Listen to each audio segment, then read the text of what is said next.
At its simplest, Evolve is a hardcore game of hide and go seek. And for anyone who's ever played that game in the real world, where you play it makes all the difference in how fun it is. The levels in Evolve have to account for hiding, tracking, and fighting your prey, as well as dealing with the various ways that creature or hunter can traverse the environment. And all of it has to be wrapped up in an alien world that proves to be as dangerous as anything else in the game.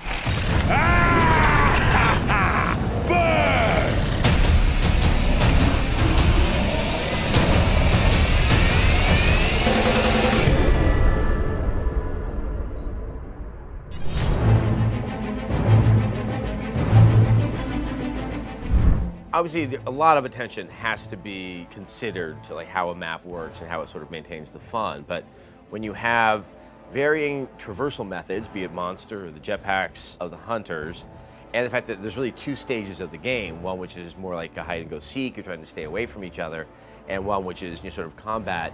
I mean, how did you have to rethink approaching level design? We didn't know what would work and what would be fun, so we really were starting at zero.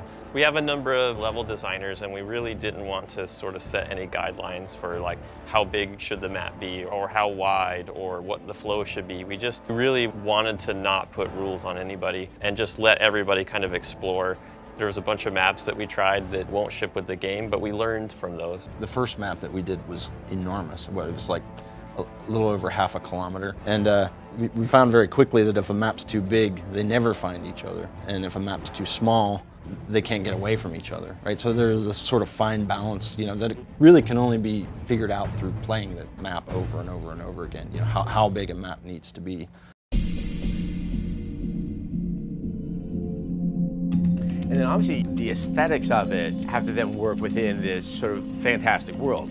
Say, a more traditional shooter, you're using kind of real world locations, but here you had to kind of make it work in a far more wild place. Just speaking of, the art side, because it's an alien planet, right? You don't really expect it to look just like Earth. So initially we made all of our trees really weird, that looked pretty much nothing like you'd ever see on Earth. And the odd thing that we found was that it made you uncomfortable to be there. Like, we would have people say, is that gonna attack me? They weren't sure what the rules were. And so, then that's where we started pushing it back towards a more Earth-like environment, right? Because that's comfortable, right? People immediately understand that, hey, I'm in a forest, and there are a certain set of rules that you apply to a forest. It's not really like any forest on Earth, but it's close, so I get it. Another aspect sort of movement, once you do start engaging with the other side, that doesn't mean you want to do that in perpetuity for the rest of the match, that there is a desire to want to escape. Yeah, a forest environment was the first environment we built. We had these tall trees, but trees don't break your line of sight down low where the player's eye is. So we had to start making these really large bushes. And that worked, and we started building maps that way, and we said, okay, we figured it out. And then we went to go build desert. Desert doesn't have a lot of trees and bushes.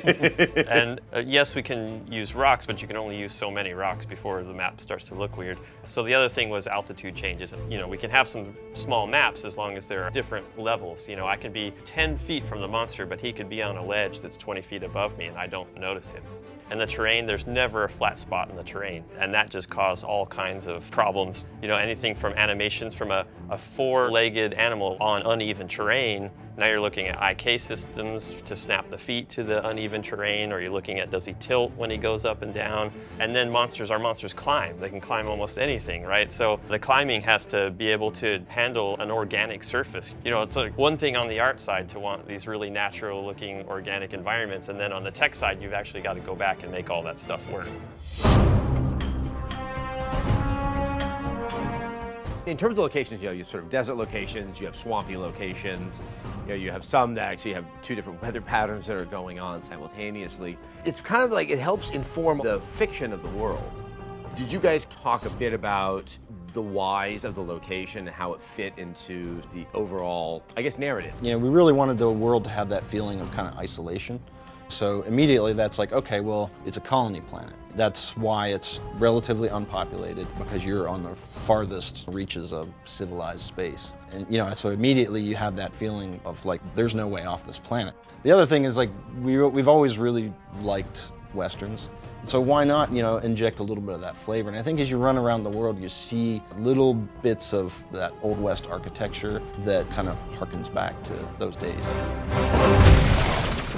In addition, you know, monsters and hunters on this map, there is the flora and fauna. You know, there's a lot of creatures, some which are completely harmless to a hunter, some which are incredibly harmful. I mean, the tyrant is the one where, you know, if I saw water on a handful of maps, I'm not even going down there. Well, there's certainly, for the monster, we wanted there to be this element of risk-reward for when he's eating, right? So, you know, the bigger, the more dangerous a creature is, the more meat. The faster he gets to evolution. Right, exactly, yeah, the more sustenance he gets from that.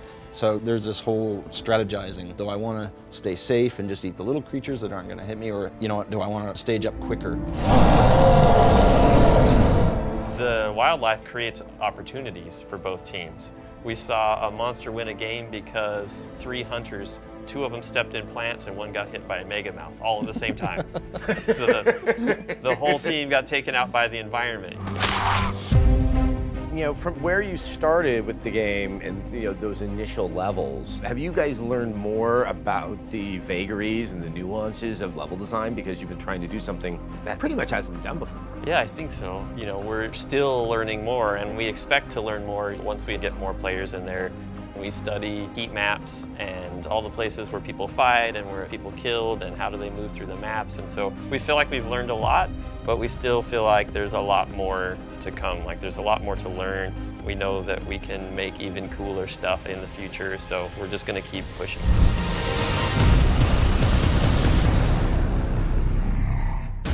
The signature element of Evolve is the monster. What did you know, though, going in, what you had to do, A, to have an exciting monster, and one that would be competitive inside of the game environment? From a visual standpoint, I think the initial goal was to come up with monsters that you'd never seen before, right? And so what we ended up with were some monsters that, as works of art, were really cool, but you would look at them and you didn't know what the hell you were looking at.